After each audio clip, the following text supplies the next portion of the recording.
আমি ওই ব্যক্তিকে জান্নাতের আঙ্গিনায় একটা ঘরের গ্যারান্টি দেই যে ব্যক্তি তর্ক করার সময় নিজে হক এটা জেনেও সে তর্ক থামিয়ে দেয়। অনেক সময় হয় না, অনেকে পায়ে পাড়া দিয়ে ঝগড়া করতে আসে, এরকম আসলে নাই? আপনি চুপচাপ দেখবেন একটা বাজে কমেন্টস করতেছে, আবার কমেন্টের নিচে কমেন্ট, আবার গালি, হ্যাঁ আছে না এরকম? বিষ্ণু বলেন নিজে হক এটা জানার পরেও আর যাতে তর্ক না বাড়ে, যে তর্ক থামিয়ে দেয় জান্নাতের আঙ্গিনায়, তাকে আমি একটা ঘরের গ্যারান্টি দেই। ওবিবাইতিন ফি ওয়াসাতিল জান্নাতি লিমান তারাকাল কাযিবা ওয়া ইন কানা মাযিহান। আর ওই ব্যক্তিকে আমি জান্নাতের মাঝখানে একটা ঘরের গ্যারান্টি দেই যে ব্যক্তি কৌতুক করার সময়ও মিথ্যা পরিহার করে। করতেছে কৌতুক, ফান করতেছে, আর ইজ কিডিং, ফান করে, কৌতুক করে, কিন্তু কৌতুকের সময় সে মিথ্যা বলে না। এই স্বভাব যাদের, তাদেরকে আমি জান্নাতের মাঝ বরাবর একটা ঘরের গ্যারান্টি দেই।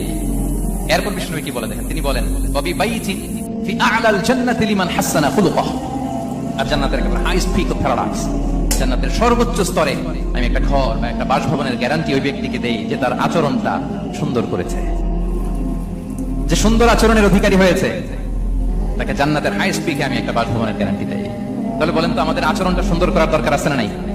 এটা খুব ছোটখাটো একটা আমল, তাই না? কথা বলেন দক্ষিণ কোরিয়া প্রবাসী ভাইরা, আওয়াজ করে বলেন এটা কি ছোট আমল? দেখলে সালাম দিব, সুন্দরভাবে কথা বলবো, ভালো উইশ করব, হ্যাঁ, হিংসা জিঘাংসা অহংকার থেকে মুক্ত থাকবো, খিটখিটে মেজাজের হব না, অলওয়েজ স্মাইলিং ফেস থাকবে আমার।